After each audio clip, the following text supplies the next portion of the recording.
El estado de sitio fue establecido para tratar legalmente situaciones anormales mediante decisiones extraordinarias tomadas por un ejecutivo con poderes extraordinarios.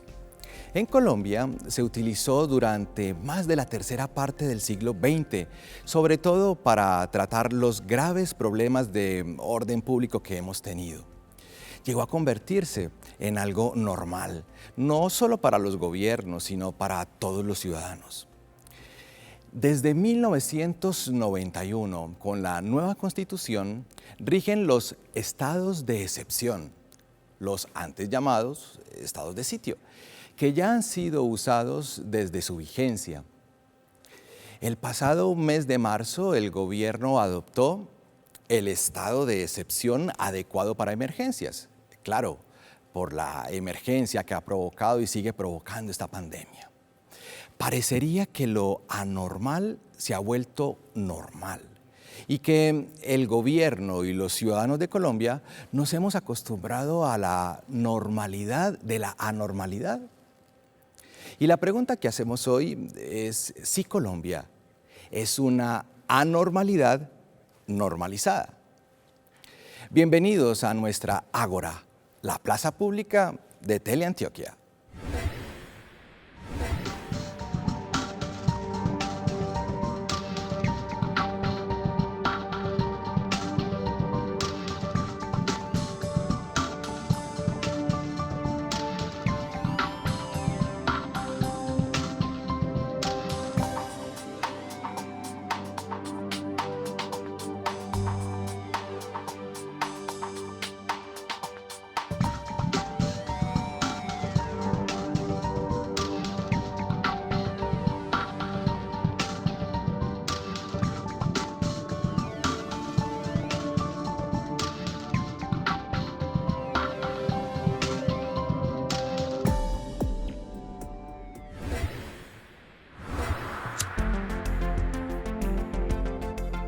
Y en este programa Ágora, la plaza pública de Teleantioquia, para hablar de los estados de excepción, tenemos dos invitados que nos van a ayudar a entender este tema especial en nuestro programa. La primera invitada, y le agradecemos estar aquí, la doctora Marcela Vélez, médica con maestría en ciencias clínicas, doctorado en políticas de salud de McMaster, investigadora en epidemiología clínica de la Universidad de Antioquia. Gracias por estar con nosotros. También saludamos al doctor John Fernando Restrepo, abogado, decano de Ciencias Sociales de la Universidad de Medellín, Ciencias Políticas, maestría en Filosofía Política y doctorado en Derecho. Gracias por estar aquí también, doctor John Fernando. Y para que comencemos esta ágora en esta plaza pública de Teleantioquia, pues le pregunto por un concepto que para todos es importante entender, que es la ecoepidemiología. Pues bueno, hay que entender primero epidemiología en general, que es como un estudio de las exposiciones en las que está en contacto los seres humanos y las enfermedades que desarrollan a partir de esas exposiciones.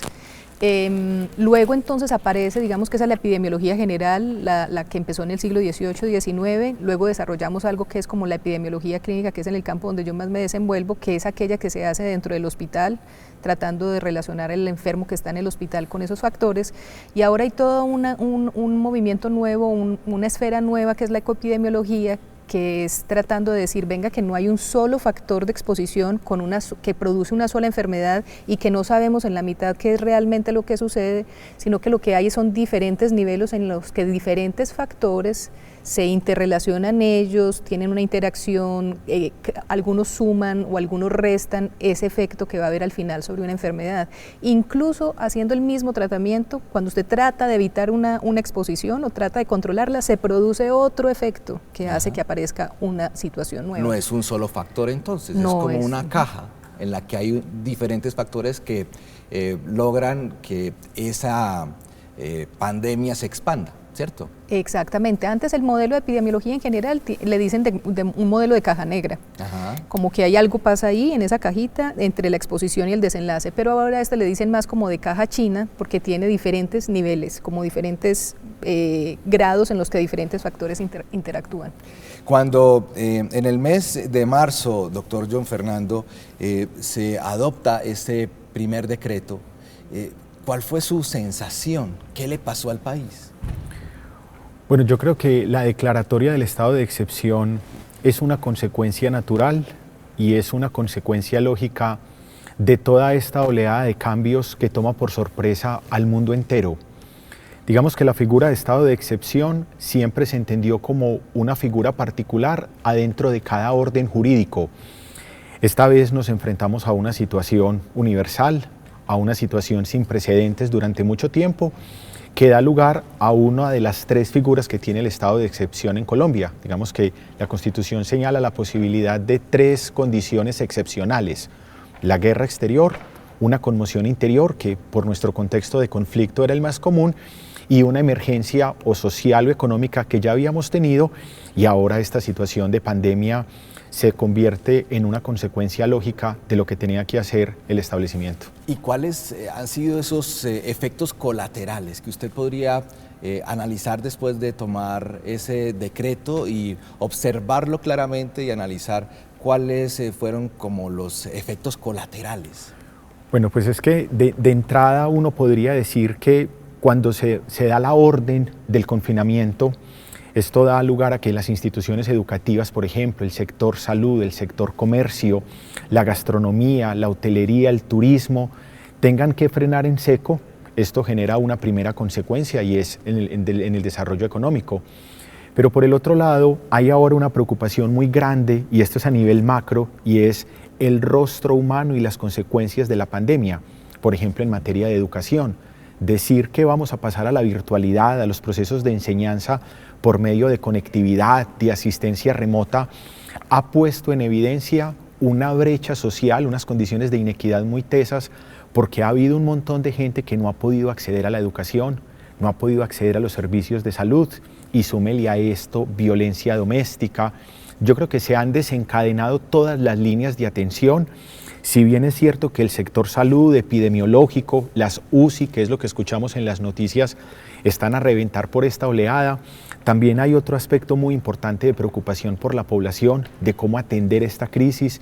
La salud mental creo que es un aspecto bien importante, y que en medio de esta oleada del sistema económico capitalista de producción, bajar ahora y tener los brazos cruzados estalla necesariamente otro tipo de efectos que dan lugar a una necesidad de respuesta estatal. Doctora Marcela, usted ya nos explicaba qué es la ecoepidemiología y cuál ha sido el aporte en esta pandemia, en este momento, cómo ha sido esta disciplina entregada a la vida de todos nosotros.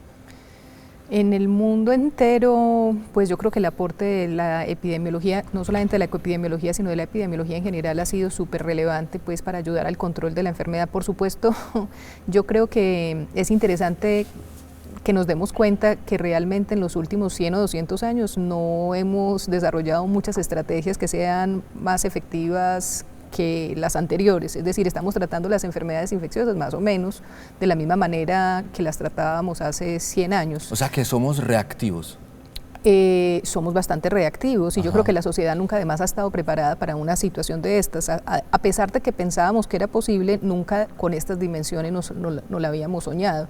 Entonces nuestra capacidad de responder a ellas pues es como con las mismas estrategias que hemos tenido en periodos históricos anteriores. Ahora estamos aprendiendo unas cosas nuevas de cómo hacer cuando estos problemas grandes de salud se presentan.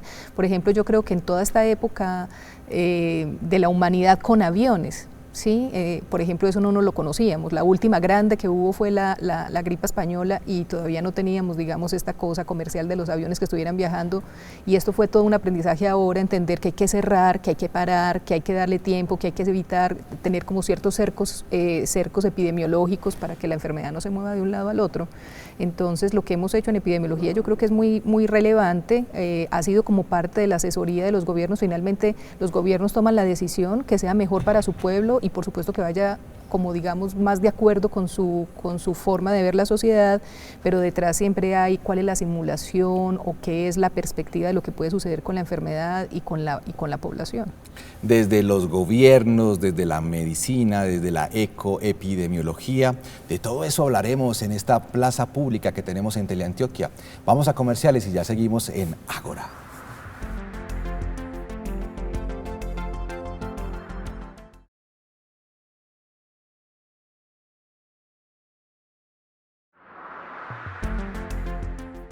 Seguimos en esta plaza pública de Teleantioquia, que es Ágora, con el doctor John Fernando. Hablábamos en la primera parte de los requerimientos para poder tomarse un estado de excepción. Usted nos mencionaba 3, ¿cierto? ¿Cuáles son? La guerra exterior, la conmoción interior y la emergencia social, económica y ambiental. Históricamente, ¿cómo se han adoptado estos estados de excepción en Colombia? Bueno, pues uno podría señalar 2 grandes momentos. Durante la Constitución de 1886, que es la Constitución anterior al 91, el artículo 121 hablaba del estado de sitio, que es, digamos, una de las figuras del derecho constitucional más importantes, de las que se ocuparon autores como Kelsen y Schmidt, que decían, Schmidt, por ejemplo, sostenía la tesis de que el estado de excepción es la potestad de definir quién es el soberano. Entonces, eso significaba en nuestro modelo la posibilidad de que el presidente de la República, por unas condiciones excepcionales, es decir, que bajo el manejo de la fuerza pública no pudiese revertir el orden público, pudiese decretar el estado de sitio, y eso lo arropaba de unas facultades para expedir unas normas, unos decretos que son los que expide la administración, la rama ejecutiva, que pudieran tener una paridad o una superioridad a las normas expedidas por el Congreso de la República. Entonces, el protagonismo o la historia durante la vigencia del estado de sitio a lo largo del siglo XX fue un elemento recurrente porque estaba atado a la discrecionalidad del presidente, sumado además a un contexto de conflicto hacia la mitad del siglo XX, la muerte de Gaitán, empiezan a armarse los campesinos, todo el asunto de la lucha armada, la reforma agraria, el ascenso de las revoluciones en Cuba, terminan siendo inspiradoras para dar lugar a unas transiciones por medio de la fuerza que exigían que el presidente pudiera tener un marco de acción inmediata. Yo creo que esa es como la figura que subyace a un estado de sitio. Pero eso hizo también que hubiera una condición, que lo excepcional se volviera lo recurrente en Colombia. Entonces tuvimos periodos ininterrumpidos de estado de sitio. ¿Qué quiso hacer la Constitución del 91? Ponerle límites a esa condición excepcional. Aparece la Corte Constitucional y aparecen unos artículos, los estados de excepción están consagrados en los artículos 212 a 215, donde le va a poner unos requisitos, es decir, que sean verdaderas excepciones y no una cotidianidad, que haya unas razones objetivas y que haya un control político por parte del Congreso en ciertos casos y que haya un control por parte de la Corte Constitucional a esos decretos legislativos que se expiden en los estados de excepción. Entonces, digamos que la figura intenta matizarse con la Constitución del 91, intenta decirle al presidente, usted tiene un límite temporal, por ejemplo, los estados de conmoción interior se declaran por un periodo de hasta 90 días, que puede ser prorrogable, y con el estado que tenemos ahora, la condición excepcional por la pandemia, cuando se declara el 17 de marzo el estado de excepción por emergencia ambiental, aparece la figura del artículo 215 en el que se señala que el periodo por el que se puede declarar el estado de sitio no puede ser superior a 30 días, prorrogable a otros 30 días, eventualmente prorrogable y en ningún caso superior a 90 días en el año. Mirando las leyes, mirando las normas, ¿qué aprendimos desde ese punto de vista de esa declaratoria del mes de marzo? Bueno, yo creo que quedan 2 lecciones bien importantes en materia constitucional.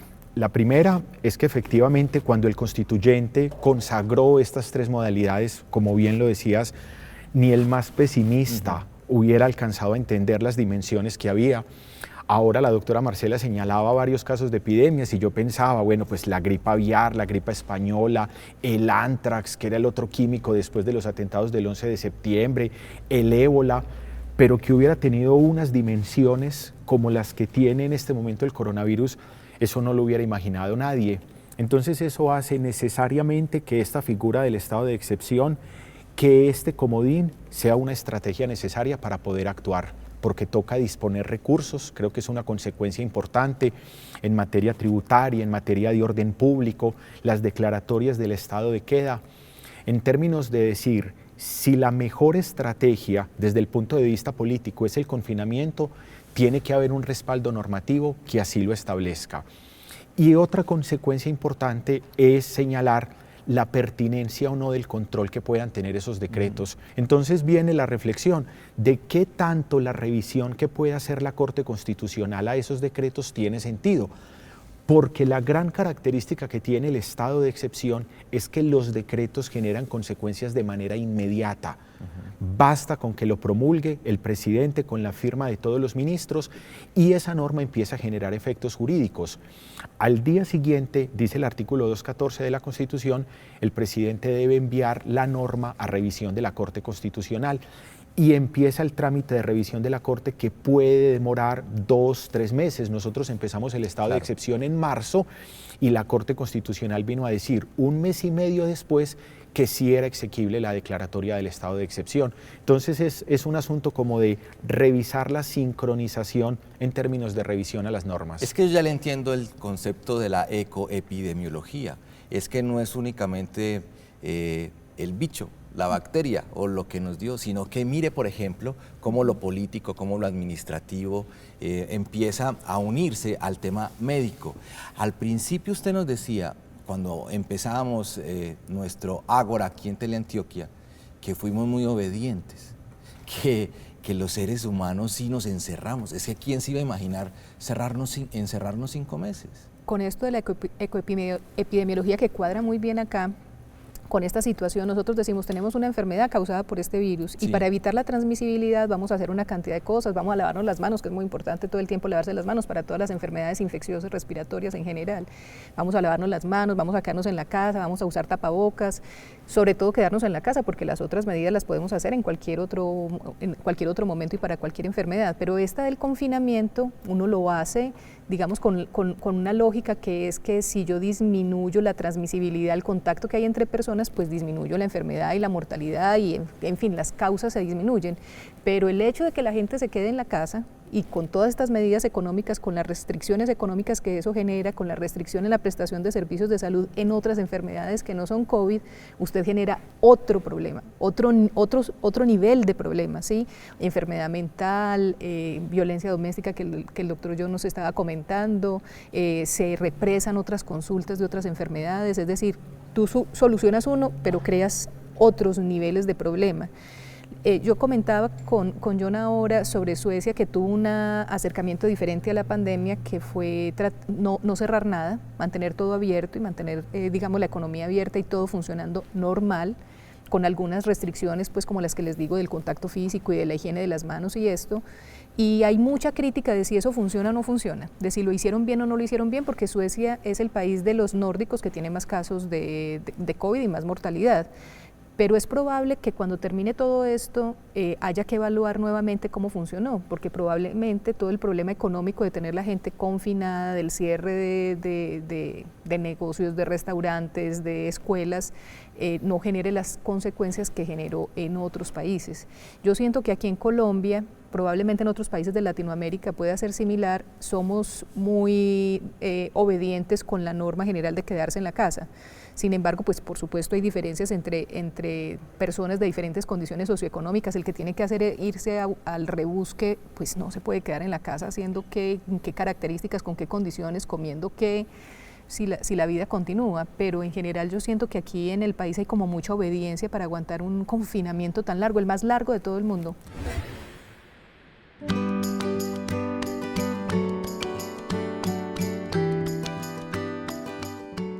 La vida en esta cuarentena ha sido dura porque yo soy una mujer muy activa, no me gusta que si necesito una cebolla mandar a otro que me la traiga a la tienda, no me gusta, o estoy acostumbrada que si yo necesito una arepa o una cebolla, yo voy a la tienda y lo compro, yo voy y hago mi mercado. La vida en cuarentena, como todo cambio, es algo complejo, pero es como cuestión de uno saber adaptarse y sacarle como el lado bueno a lo que pueda venir. Yo vivo con mi esposo, que se llama Jesús Octavio Zapata Arboleda. Vivíamos en el Popular número 1. Debido a la pandemia nos tuvimos que venir a vivir por acá Los Colores para estar más cerquita de los hijos, para ellos estar más pendientes de nosotros. Yo vivo con mi mamá y con mi hermano. Y mi mamá y yo fuimos diagnosticadas con positivo para COVID. Y pues al principio fue difícil, para mí no tanto porque yo fui asintomática, pero para mi mamá sí. Y lo bueno fue que acá lo tomamos como con mucha calma, como con tranquilidad, no fue como el miedo, los nervios, no, todo fue como muy calmado, siguiendo los protocolos, ya toda esa distancia, toca obviamente las clases virtuales y es difícil porque la casa, o sea, es como muy duro uno concentrarse que cuando está en el campus pues, de la universidad. En la casa hago mi gimnasia también, con mi bastón, con mi pelota o con mi terabán, con lo que nos enseñan en el grupo de la tercera edad. Hago mi gimnasia en la casa. Isa, mira, esta es la que hace estudio en la mañana en virtual y en la tarde o en la noche hago ejercicio, como para no quedarme todo el día solo con la clase y ya. Es como buscar otras alternativas y otras formas de uno ocuparse. Yo creo que esto le va a servir a muchas personas para recapacitar, para pensar, para estar más unidos en la familia. Me calienta el chocolate porque está muy frío.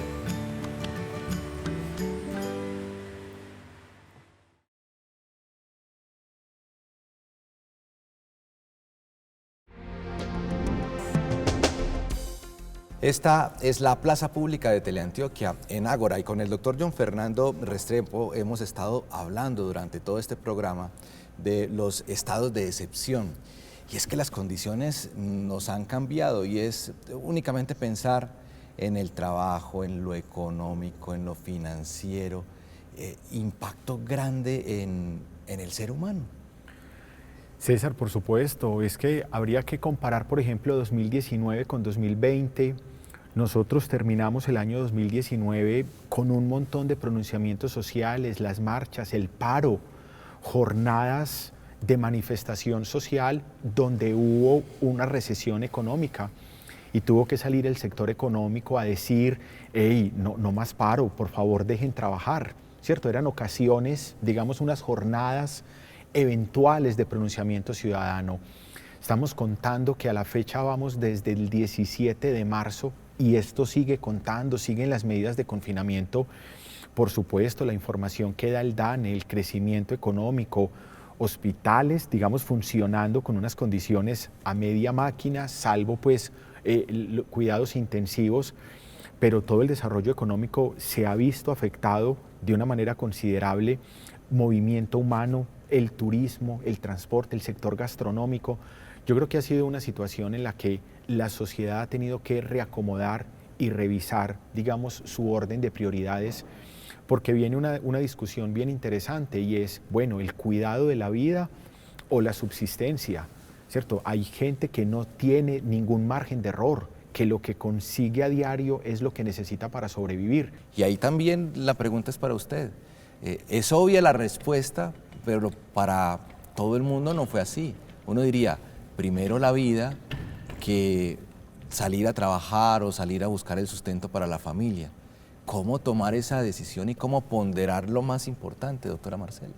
Sí, pues yo la respuesta te la doy como médica y como epidemióloga, pues inmediatamente te digo, por supuesto, la vida es lo primero y hay que tratar de que el gobierno controle todo lo demás y dé las garantías para que la gente subsista económicamente, socialmente, mientras se resuelve lo de la vida, que es lo que es esencial. O sea, como médica, primero la vida. Claro.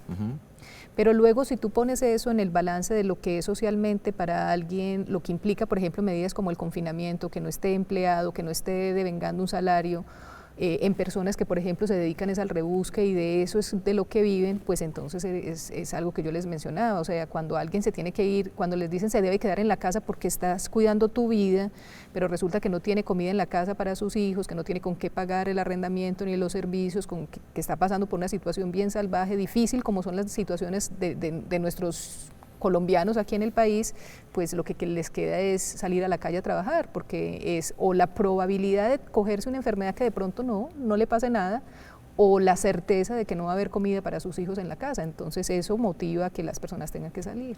¿Usted cree, doctor John Fernando, que el Estado se excedió en sus funciones, que simplemente todos debemos cuidarnos y que es una responsabilidad de nosotros y no solamente del Estado? Bueno, yo creo que ahí hay una gran tensión y creo que en medio de la crisis que genera pues precisamente el confinamiento se han dado este tipo de debates. Y voy a poner como ejemplo este famoso enunciado de la revolución de las canas, porque se había entendido que un renglón de la población mucho más vulnerable con el COVID era el adulto mayor, las personas mayores de 65, 70 años, más propensas. Entonces lo que hace el Estado es prender la alarma, se focaliza en ese grupo y le prohíbe una mayor restricción. En sede de tutela, personas de más de 70 años lo que le van a decir es, claro, nosotros entendemos el deber de cuidado que hay en un Estado social de derecho, pero no se pueden restringir unas libertades mínimas. O sea que ahí hay un juego entre la vida, el desarrollo económico. Yo creo que es un deber del Estado. Nosotros hemos hablado constitucionalmente de los estados de excepción, pero también aparece en nuestra Constitución la importancia de los derechos fundamentales. Y frente a esa tensión entre el desarrollo del Estado, la vida y el crecimiento económico, yo sí creo, y no como epidemiólogo, que no soy, ni siquiera como abogado, o sea, yo creo que la primera opción de cualquier ser humano es la salvaguarda de la vida. Mientras haya vida hay esperanza, mientras haya vida hay posibilidades.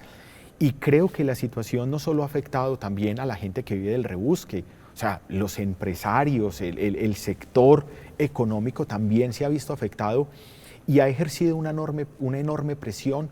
El Estado también ha caído en esa trampa. Pongo como ejemplo las jornadas del día sin IVA, que fueron catastróficas, que fueron desmedidas, en las que hubo poco control, como lo señalaba la doctora Marcela.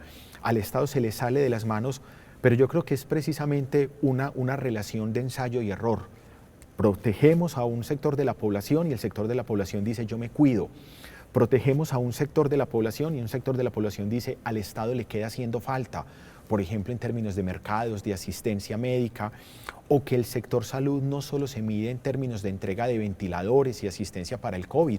Ahora mencionábamos también y escuchaba con mucho gusto a la doctora Marcela cuando decía los otros renglones del sector salud en qué quedan.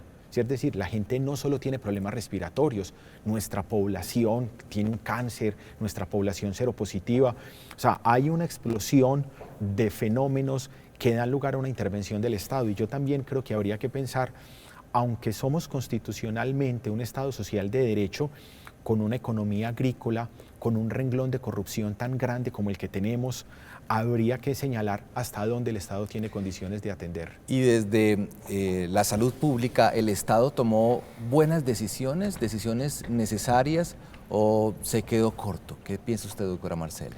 Yo creo que en general las decisiones han estado bien tomadas y oportunamente tomadas, que es el otro aspecto que termina siendo importante, cuándo se toman las decisiones. Yo todavía siento que hay alguna dificultad con pruebas diagnósticas, porque eso en otros países que, digamos, tienen esa etiqueta de haber manejado bien esta pandemia o de estarla manejando bien, el tema de pruebas ha sido supremamente relevante. Entonces, tenerlas disponibles, dar los resultados a tiempo, seguir a las personas que son sospechosas. Yo creo que de pronto ahí nuestro país no tiene todavía la capacidad, perdimos la capacidad de controlar y ser productivos en este tema de pruebas diagnósticas y hacerlo mejor.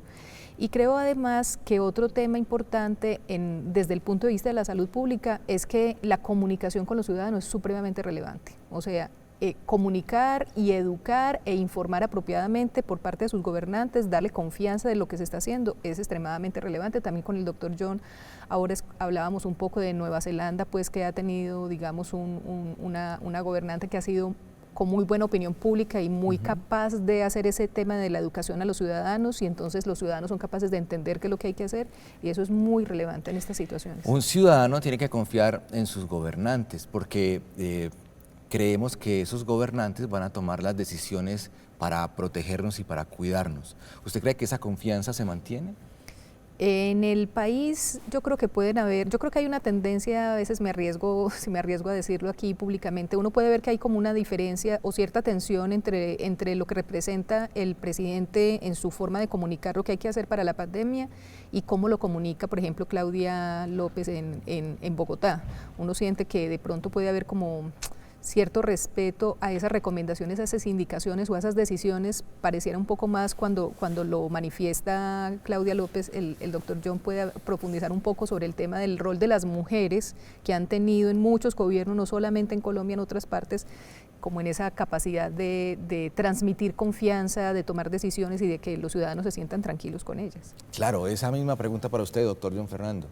Bueno, yo creo que en el caso local o en el caso nacional es difícil de explicar, y voy a tomar como referencia la manera en la que han tenido que actuar los órganos de control frente a administraciones municipales que desafortunadamente han aprovechado esta pandemia para seguir incrementando los índices de corrupción. Un montón de alcaldes y gobernadores que están procesados, que han sido suspendidos con ocasión de la indebida contratación. Es lamentable y la sociedad se da cuenta porque digamos que no se responde de una manera eficiente a la pregunta ¿a quién le llegan los recursos? O sea, nosotros tenemos recursos limitados. Yo sí públicamente he dicho, celebro y respaldo todos los estudios que han mostrado la pertinencia en la que a nivel global los gobiernos de mujeres han jugado un papel importante. Creo que se requiere apersonarse más de la situación, creo que es moverse sobre una balanza absolutamente sensible donde la población pueda sentir que el Estado tiene una necesidad de atender el requerimiento de supervivencia. Yo creo que no se ha logrado, creo que no se ha utilizado de una manera inteligente, y esto ha generado que además haya otros efectos colaterales, brotes de violencia que son dolorosos, de orden público, muestran que efectivamente la presencia estatal, la composición política nuestra alrededor del gobierno es una composición absolutamente frágil. Doctora Marcela, es que si hay un virus por ahí navegando y por ahí en el ambiente, pues señor Estado, por favor, hágame la prueba, cuídeme y hasta vacúneme. Sí, por supuesto. Ese tema de la vacuna es además muy interesante por dos razones. Primero, porque, por ejemplo, ahora no tenemos vacuna para COVID, pero tenemos vacunas para otras enfermedades respiratorias. Sería muy importante, por ejemplo, estar incentivando que las personas mayores de 60 años o todos los que están en riesgo se vacunen contra las otras enfermedades para las que sí tenemos vacuna disponible. Y en el tema de la vacuna que viene para COVID, también aquí hay mucho juego internacional de gobiernos, de industria farmacéutica, de la Big Pharma, que está, digamos, detrás en una competencia, es como de carrera, a ver cuál sale primero con la primera vacuna, y se hace a un mercado de 6.000 millones de personas en el mundo, un poco más, casi 7.000 millones de personas en el mundo. Entonces acá en el país también hay que estar pensando cómo va a ser eso, cómo vamos a adquirir una vacuna cuando salga, qué tipo de vacuna, con qué características, que sea efectiva, o simplemente le vamos a hacer el negocio a una de las casas farmacéuticas. Es decir, tratar de planear muy bien qué es lo que tenemos. Hay todo un movimiento, por ejemplo, para que se produzcan vacunas, para que cuando se identifique una vacuna efectiva, se libere la patente para que se pueda producir en muy diversos sitios, para que tengamos el volumen de vacunas necesario para entregarlo a todas las personas que lo necesiten, porque si no, lo que nos va a pasar es que vamos a terminar haciendo fila detrás de países que tienen mucho más dinero para conseguirlas, y en el país, al interior de los países también vamos a terminar haciendo fila, y van a adquirir la vacuna primero los que tienen mayor capacidad de ingreso y luego las personas que tienen menos, y eso sería una forma muy injusta, inequitativa, absolutamente indigna de acceder a la atención en salud. Desde el punto de vista del trabajo, muchas personas tuvieron que exponerse. Eso es una inequidad, porque veíamos a los domiciliarios, a los médicos, a quienes sí tenían que salir a exponerse. Bueno, yo creo que uno puede señalar frente a este asunto de la pandemia, de la crisis, que el mundo no puede parar, ¿cierto? Es decir, tenemos muy claro que hay que cuidarnos, pero también es cierto que hay unos servicios que no paran.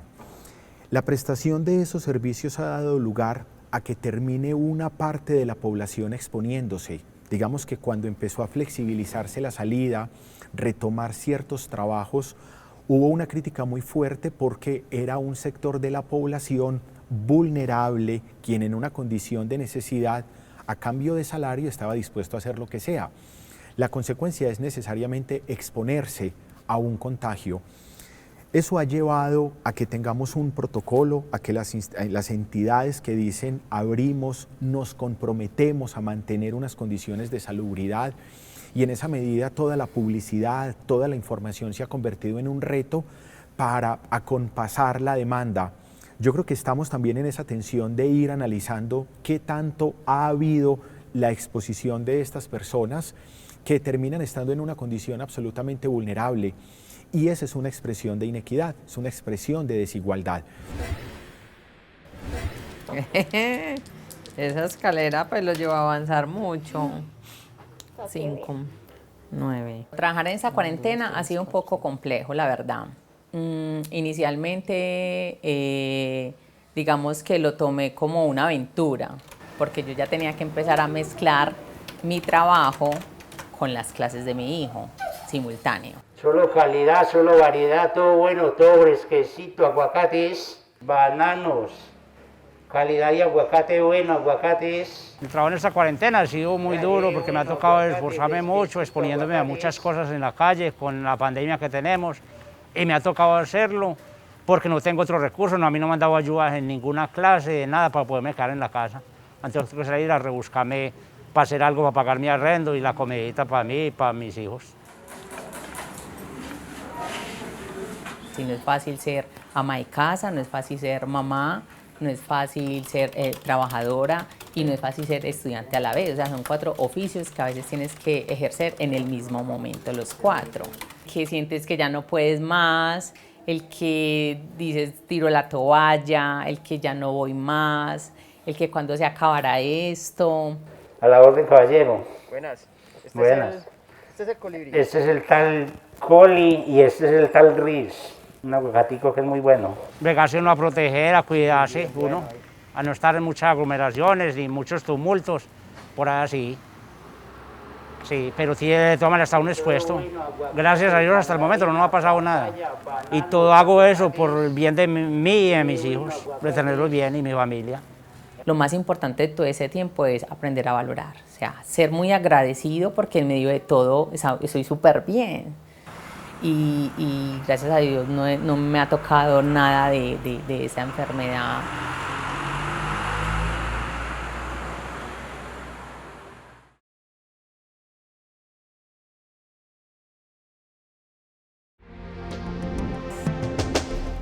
Y el teletrabajo, ese es otro tema, poder balancear esas jornadas, por ejemplo, de los hijos, de responderle al trabajo virtual, poder cocinar, poder acompañar, poder sacar media hora para dialogar con los hijos. La salud mental entonces también se afecta en pandemia. Sí, claro que sí, el teletrabajo es una cosa compleja en estas circunstancias para todos, tanto para hombres como para mujeres, pero yo ahí insisto que aquí termina siendo en el caso de las mujeres lo que se llama ahora la triple jornada, porque hay que hacer muchas más cosas en el hogar, hay que estar pendiente de los niños, hay que estar pendiente del trabajo y hay que estar pendiente de algunas cosas, digamos, domésticas de las casas. Entonces, por ejemplo, para el caso de las mujeres esto ha sido una sobrecarga, por supuesto no solamente para las mujeres, deben haber también muchos otros papás y hombres también que están sobrecargados, pero mucho de lo que se hacía en el trabajo ahora se hace en la casa con los chicos que tienen sus propias demandas. Como se está haciendo la educación también en casa, algunos muchachos no son muy proclives, algunos niños no son muy proclives a aprender de la misma forma que se aprende presencial, entonces requieren más de la presencia de sus padres para que les ayuden a comprender los temas que se tratan en la casa y requieren más asistencia. Entonces, claro, se ha trasladado al hogar una carga adicional para las personas que están trabajando desde ella. Y no solamente eso, yo creo que ahora además que hay un cambio y que se empieza a abrir todo y que hay gente que tiene que ir a trabajar, también empieza a haber un aspecto de inequidad que lo han manifestado en otros países pues, y organizaciones internacionales. Las personas de baja condición socioeconómica, los que tienen una red social muy pequeña, que tienen que salir a trabajar, pero que sus hijos todavía están en la casa en teleeducación, o el aprendizaje en el hogar, pues van a tener un problema del cuidado de los niños. ¿Quién los cuida? Entonces hay unas cifras que muestran cómo muchas mujeres han tenido que renunciar al trabajo para poderse quedar en la casa cuidando a los niños porque no están yendo a la escuela, y esto lo que va a traer es mucha más inequidad porque son ellas las que han estado, digamos, muchas son madres cabeza de hogar que van a tener que tomar esa decisión de qué hago con mis hijos. Claro, desde la epidemiología, ¿qué vamos a hacer con el futuro? Con los próximos brotes, con los próximos virus. Es un reto, claro, para todos los sectores, y enseguida hablaremos del político, del económico, pero desde la ciencia, ¿qué vamos a hacer para enfrentar lo que viene? Nos toca aprender de esta, nos toca aprender bien y saber cuáles son las estrategias que funcionan y cómo las hacemos, cómo las aplicamos, cómo las implementamos, estar preparados. Nunca pensamos que esto nos podría suceder, pero ahorita sabemos que puede suceder, incluso que pueden haber rebrotes con este mismo virus o mutaciones de estos virus. Ya sabemos que esto en algún momento puede volver otra vez a acontecer. Entonces hay que preparar la sociedad para saber cómo actuar, en qué momentos actuar. Por ejemplo, ahora mencionábamos el cierre de servicios, porque lo que se trató es de priorizar la atención de los pacientes que tuvieran COVID y, digamos, reducir la atención de otros pacientes con otras enfermedades, pero en su momento tendremos que aprender de esta situación para decir, venga, ¿cómo hacemos un balance de esto? Que podamos tratar los que están enfermos de COVID, pero también los otros, porque las demás no los podemos desatender, no podemos dejar que sus enfermedades se agraven, no podemos aumentar la mortalidad o morbilidad por esas enfermedades que dejamos de tratar por darle prioridad a esta. Y en temas de salud pública, yo creo que también esto es un aprendizaje grande de educación a la sociedad y a la comunidad de qué tenemos que hacer, cómo nos tenemos que cuidar. Incluso cuando aparece una gripa cualquiera, tenemos que aprender a ser juiciosos y cuidarnos para no contagiarla y para no multiplicarla dentro de nuestro círculo social. Claro, uno quisiera tener el dominio y el control de todo, y lo que hemos vivido en estos últimos meses es una anormalidad, ¿cierto? Pero es que hemos vivido durante tantos años como acostumbrándonos a no estar bajo la normalidad, sino siempre en estados de excepción. ¿Qué aprendimos y qué vamos a hacer para lo que viene, para los futuros brotes, para las nuevas enfermedades, para el nuevo virus que puede aparecer? ¿Aprendimos algo en esta pandemia? Sí, por supuesto, por supuesto. Ha dejado lecciones desde diferentes puntos de vista. Yo creo que la primera es la importancia del autocuidado. Eso por un lado, unas condiciones mínimas de higiene, de salud.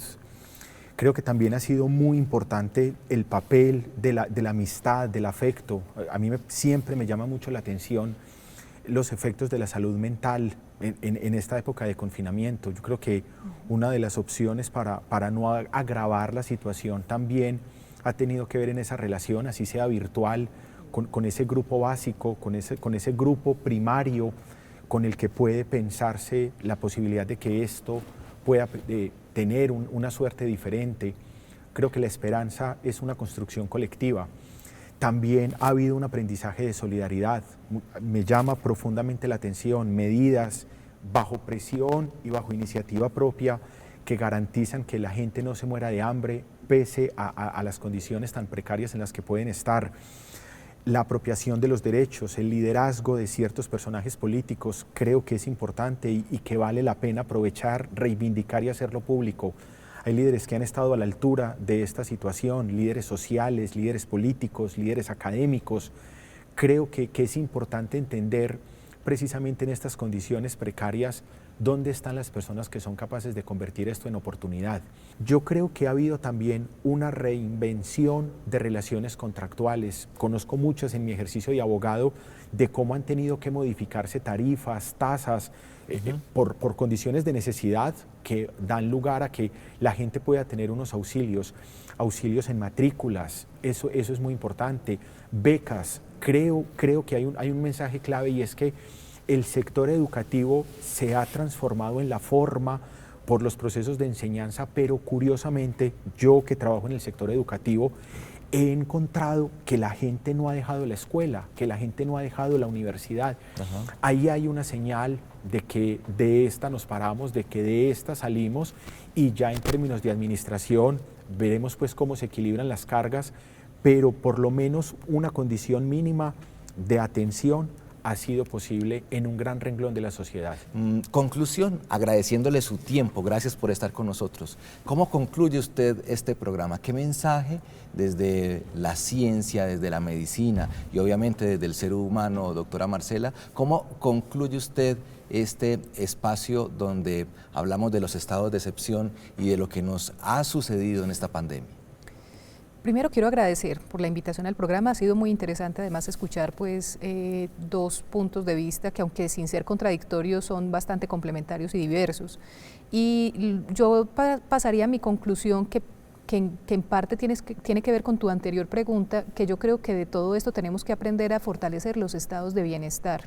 De pronto por allá en los 80s y en los 90s vino toda una tendencia muy privatizadora de que todo se podía ofrecer privado, la educación era privada, la salud era privada, los servicios públicos eran privados, y yo creo que lo que nos deja en esta situación de la pandemia es que tenemos que fortalecer a nivel de los gobiernos y de los países los estados de bienestar para poder ofrecer, digamos, condiciones dignas, justas, equitativas de esos satisfactores de las necesidades básicas de la educación, de la salud para todos.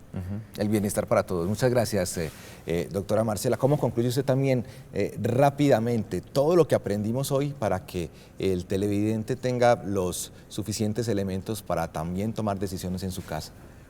Tenemos un panorama oscuro, un panorama complejo, un panorama que no estaba en la cabeza del más pesimista, pero también creo que esta es una sociedad que ha hecho una apuesta por la creatividad.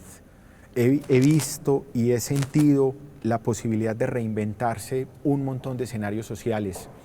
Nos agobia la guerra, nos agobia la corrupción, pero no nos puede acabar la desesperanza. Yo, por mi condición de profesor de Derecho Constitucional, que creo en las causas pequeñas que parecen perdidas, hago una reivindicación de la gente que ha sabido sortear, de la gente que no se arruga, como decimos acá en Medellín, frente a una situación compleja y a una situación hostil. Son muchas las ocasiones en las que estas experiencias, esta posibilidad de asociarse ha permitido que se cuente una historia, y creo que este es un canal, este es un espacio a través del cual esas historias logran visibilizarse y logran contagiar. Mientras haya vida, hay esperanza, y mientras seamos creativos, mejoramos la capacidad de sobrevivir. Doctor John Fernando, gracias por estar con nosotros, doctora Marcela. Y Ágora continúa en su casa, continúa en su hogar. Estos argumentos, todo lo que usted escuchó durante esta hora, los testimonios que pudo observar, le sirven para tomar partido, para sentarse en familia con su señora esposa, con su señor esposo, con sus hijos, con sus amigos, para que de esta manera usted pueda tener la posibilidad de asumir una postura y tener claridad sobre este tema de la vida, lo que ha sucedido con los estados de excepción desde la ecoepidemiología, como ya lo decíamos. Esta es Ágora, la plaza pública de Teleantioquia.